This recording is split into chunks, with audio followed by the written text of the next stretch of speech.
It's Friday, October 27th. I'm Tre'vell Anderson. And I'm Priyanka Arabindi, and this is What a Day. On today's show, a federal judge has ordered Georgia to draw up new legislative maps ahead of the 2024 election. Plus, analysts are skeptical about a better-than-expected report on the economy. But first, a manhunt for the gunman in this year's deadliest mass shooting in the United States continues in Maine. On Wednesday evening, 18 people were killed and 13 others injured after a man opened fire at a bowling alley and then a bar in Lewiston, Maine. As of the time of our recording at 9:30 p.m. Eastern on Thursday, the suspect had been identified but is still at large. This has forced thousands of people in the area into an extended lockdown as law enforcement officials from local, state, and federal agencies search a large and mostly rural area to find the suspect. Yeah, what do we know about the shooting and the suspect thus far? Yes, so the suspect has been identified. We will not be naming him on the show, as is our policy. He is a 40-year-old male from the nearby town of Bowdoin, Maine, who is an Army reservist and was employed as a firearms training instructor. Investigators say that he was taken by police for a mental health evaluation after military officials became concerned with his erratic behavior back in July. He was armed with a military-style semi-automatic rifle, and a warrant is out for his arrest on 8 counts of murder so far. That count is expected to increase up to 18, which is the number of people who he killed. But there is still a lot we do not know. Only 8 of those 18 people who were killed have been identified at this point, and we don't know the motivation behind this attack either. Yeah, and I feel like with every mass shooting, the focus is always on that state's gun laws. And so right now, there's a focus on Maine's gun laws or lack thereof. What can you tell us about those? The state of Maine has a long-standing history and culture of hunting, really high rates of gun ownership relative to other states in the U.S. The state doesn't require any permits to carry guns, and it also doesn't have a red flag law on the books. Those, of course, prevent anybody who shows signs of being a threat to others or to themselves from purchasing or possessing guns. They instead have what's called a yellow flag law that was actually written with the help of a gun rights group. So really not the most teeth there. Before Wednesday, Maine was actually considered one of the safest states in the nation, despite these high rates of gun ownership and not having these stringent gun laws on the books. But as we've seen, it really only takes one person with a gun to change everything in that regard. In one night, the state of Maine saw almost the same number of murders that they do in an entire year. Which is really wild when you set it up that way. Now, on top of this already being a tragedy, this is incredibly frustrating because, right, we've seen mass shootings happen for years, literally all over this country. How this time have lawmakers responded? Well, you know, there are your typical thoughts and prayers from the usual suspects. There are your typical calls for gun reform from all the politicians who really care about this and have for years. But there was a notable change from one Democratic representative, Jared Golden, who represents Lewiston in Congress. Take a listen to him in his own words. I have opposed efforts to ban deadly weapons of war like the assault rifle used to carry out this crime. The time has now come for me to take responsibility for this failure, which is why I now call on the United States Congress to ban assault rifles like the one used by the sick perpetrator of this mass killing in my hometown of Lewiston, Maine. For the good of my community, I will work with any colleague to get this done in the time that I have left in Congress. It's a good thing, but this has also been happening in so many communities for so long. It shouldn't take this happening in your backyard for you to become concerned about it. So it is progress, but I'm hesitant to feel so great about that. But obviously, we will continue to cover this story and any developments on the front of gun control legislation. Absolutely. Hopefully, we have some more to report there in the near future. Absolutely. Thanks so much for that, Priyanka. Turning now to some updates on the ongoing war between Israel and Hamas. It has now been 3 weeks since Hamas's initial attack, and as of today, the war is now the deadliest conflict involving Israel and Gaza for both sides. The Gaza Health Ministry, which is run by Hamas, reported yesterday that more than 7,000 Palestinians have been killed. Though that number is difficult to independently confirm, it means the current Palestinian death toll is 3 times higher than when Israel launched its last operation in Gaza back in 2014. Meanwhile, Israel's military said it dispatched tanks and troops to conduct a series of brief raids in the northern part of the territory to prepare for its expected ground invasion. And as the likelihood of that escalation looms here in the United States, activists around the country are revving up their demands for an immediate ceasefire. You just heard members of American Jewish peace groups chanting "ceasefire now" inside the Capitol Rotunda. About 300 people were arrested during that action last week. Over the past few days, they also joined with Palestinian American groups and their allies to deliver that message straight to lawmakers themselves. Protesters recently staged sit-ins at the D.C. offices of several prominent Democrats, including House Minority Leader Hakeem Jeffries and Senator Bernie Sanders, calling for them to support a ceasefire in Gaza. We recently caught up with Eva Borgwardt with IfNotNow, one of the progressive Jewish groups that's been taking part in these protests. She told us that the mood from lawmakers right now reminds her of the lead up to the Iraq War. As Jewish organizers, one thing that we want to make extremely clear is that while the Biden administration and the U.S. government is invoking Jewish and Israeli safety as justification for this response, this is not at all about the safety of Israelis or Jews. A majority of Israeli society right now is attributing much of their responsibility for the October 7th attack to Netanyahu and the policies of the most far-right government in Israeli history, as well as the audacity of successive Israeli governments to act as if they could keep human beings, keep Palestinians caged for decades and brutalize them whenever they try to non-violently resist and not expect disaster to happen to their own citizens. Yeah. So IfNotNow actually held a demonstration in D.C. on Wednesday calling for the Biden administration to push for a ceasefire. One of the things you did there was lay stones in front of the U.S. Capitol and say prayers for those who have died in this conflict. Can you tell us about the significance of doing that? That's a practice that comes from Jewish tradition, which is that we lay stones on the graves of people who have died, who we've lost. And whenever you visit someone's gravesite, you place a stone on their grave. And there's something like really important and tactile about that in terms of some sort of a tangible physical act and alteration of the world that reflects your grief.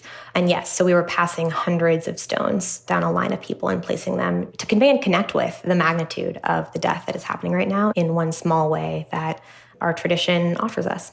I'm curious about your reaction to the way IfNotNow and other groups with similar goals are kind of being portrayed, right? Like, for example, the Anti-Defamation League has called IfNotNow, quote unquote, anti-Israel.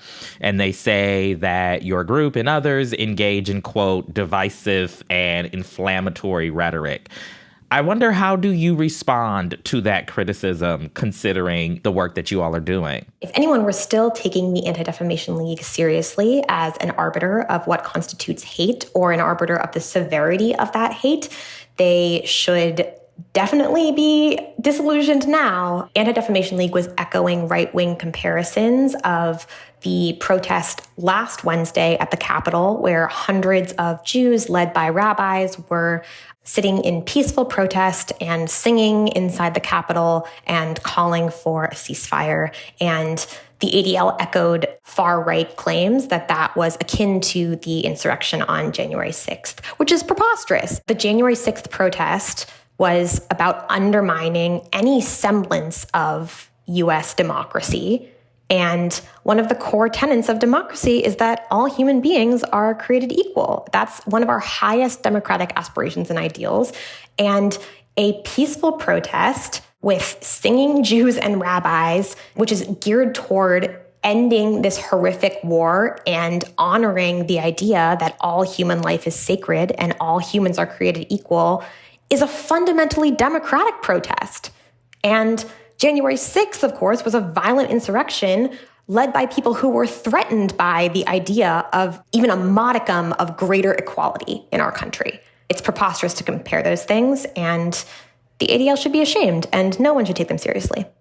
I want to ask about how listeners who support a ceasefire in Gaza can get involved, can put pressure on Congress. Do you have any thoughts on how these people can support this goal of a ceasefire? These people can support and advocate for what they believe? The only way that we will actually succeed in ending U.S. unconditional backing for the Israeli government's assault on Palestinians right now is with everyone. All Americans must take responsibility for our country's foreign policy establishment that currently right now is lining up to send offensive weapons to Netanyahu's government, which previously, in previous months, Biden himself was holding at arm's length. To American Jews, we see the pain that you're in. And I had a coworker who had a friend in Israel and her 2 little kids who were murdered a couple of weeks ago. And this is extremely close to home. And we shouldn't have to organize through our grief right now. As American Jews, we're looking to our Israeli partners and friends who are quite literally burying their loved ones right now and who are still raising their voices to cry out against this horrific war and say that the memories of their loved ones should not bring about other shattered families. And also, we can look to Palestinians. I have colleagues at Palestinian organizations who are constantly having to show up to work through their grief and figure out how to mobilize their communities through tragedy that is extremely close to home. When we talk about genocide, there used to be hundreds of people with my family's last name, not my current last name, but my mom's maiden name.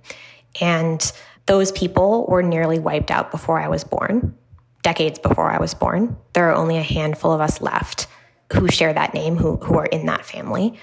And that is happening to Palestinians today. Again, people ask, how are you as Jews in the streets? We want to understand, what's driving you right now. It's because of course we are.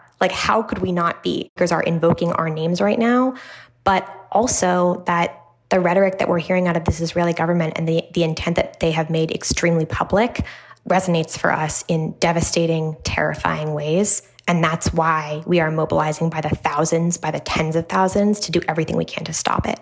That was our interview with Eva Borgwardt with the Jewish peace group IfNotNow. We'll continue to follow the conflict in the days and weeks ahead, but that is the latest for now. We'll be back after a short break for some ads.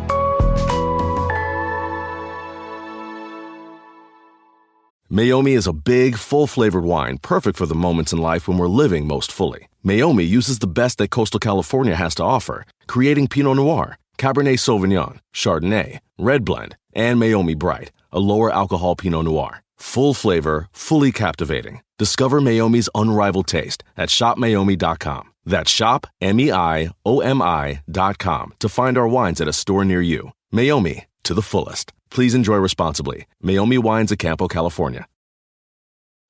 For today's show and tell, I present my phone. It's made with glass and various metals I can't pronounce. It's powered by Xfinity Mobile, so my family saves big. Take a handout. Colin, what are these? I'm quizzing the class on the material. Switch to Xfinity Mobile and save hundreds a year with the best price for 2 lines of unlimited. Just $30 a line a month. Visit XfinityMobile.com to learn more. Restrictions apply. Xfinity Unlimited Intro Service and Xfinity Internet required. Taxes and fees extra. Reduced speeds after 20 gigabytes of usage. Data thresholds may vary. Okay, so if you had a time machine, how far in time would you need to go back to be a dominant basketball player of that era? I need to go to when Bob Cousy was playing. Back in the plumber days? 27-year-old Shea would give Bob Cousy the f***ing business. He's not guarding me.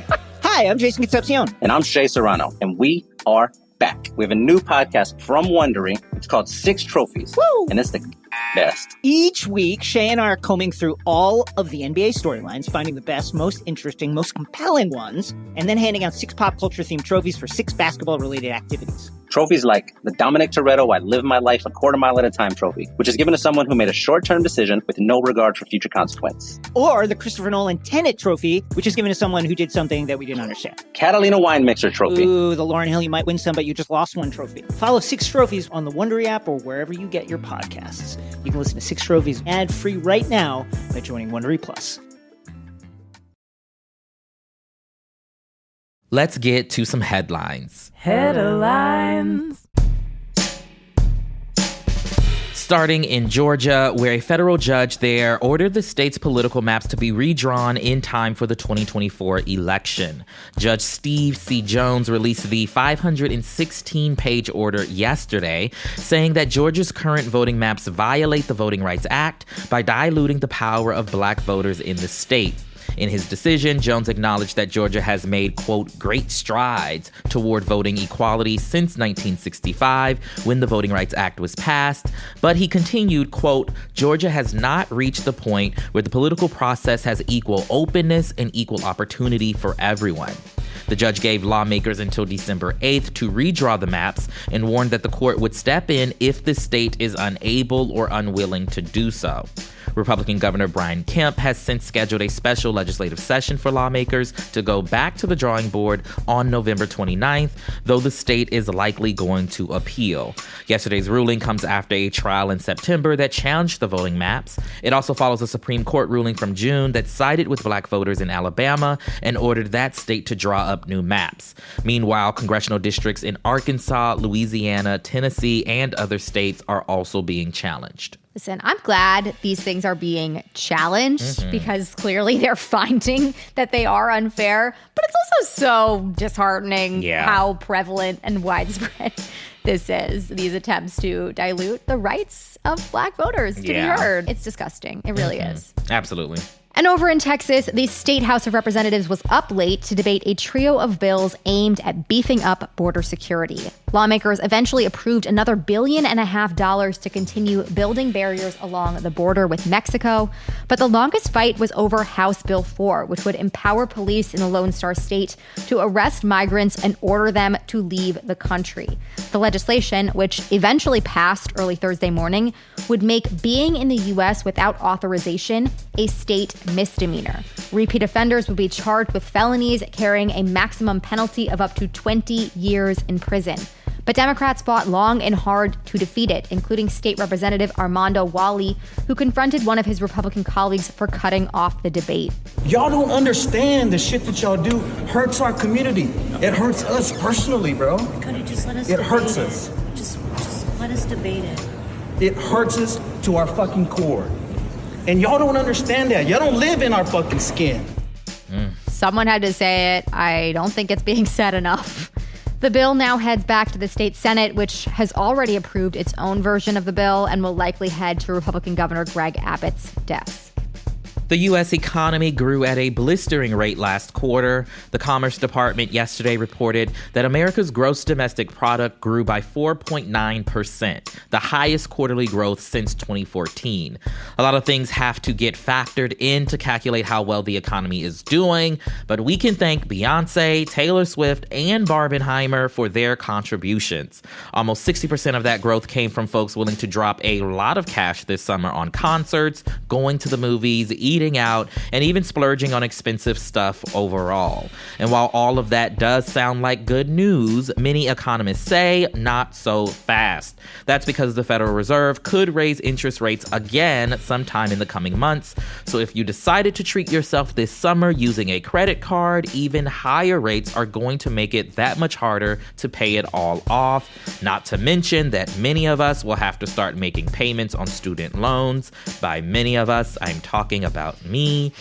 All of that could put a big dent in economic growth in the near future. Still, most analysts think this better than expected summer means that we're now less likely to hit a recession. So keep your fingers crossed and stick to your budget, people. Yeah, if you are like me and you want that Beyonce perfume, you might have to cut back on a few extra things if you want to make that happen.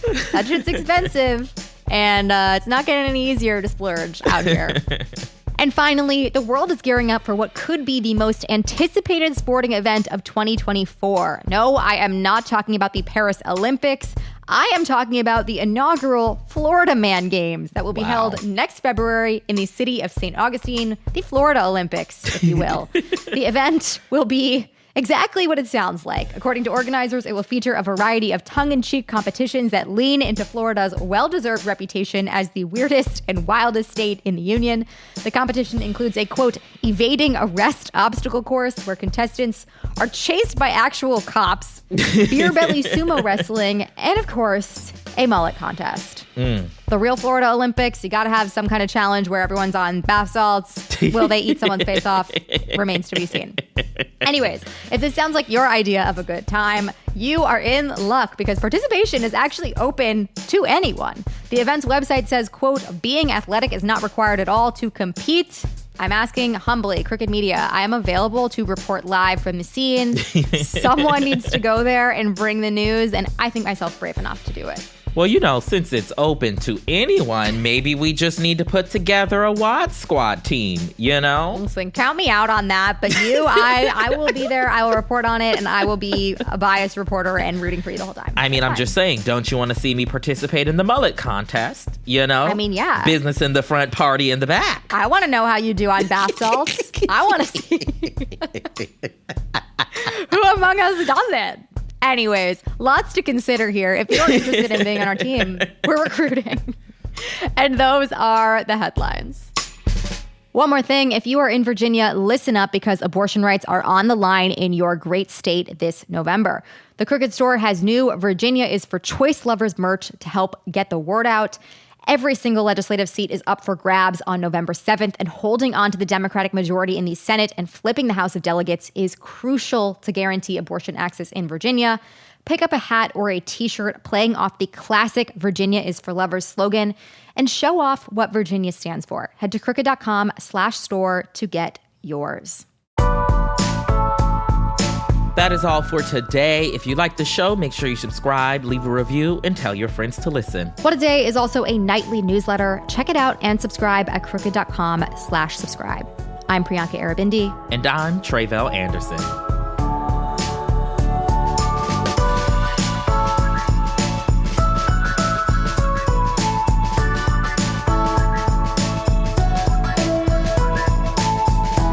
What a Day is a production of Crooked Media. It's recorded and mixed by Bill Lance. Our show's producer is Itzi Quintanilla. Raven Yamamoto and Natalie Bettendorf are our associate producers, and our senior producer is Lita Martinez. Our theme music is by Colin Gilliard and Kashaka.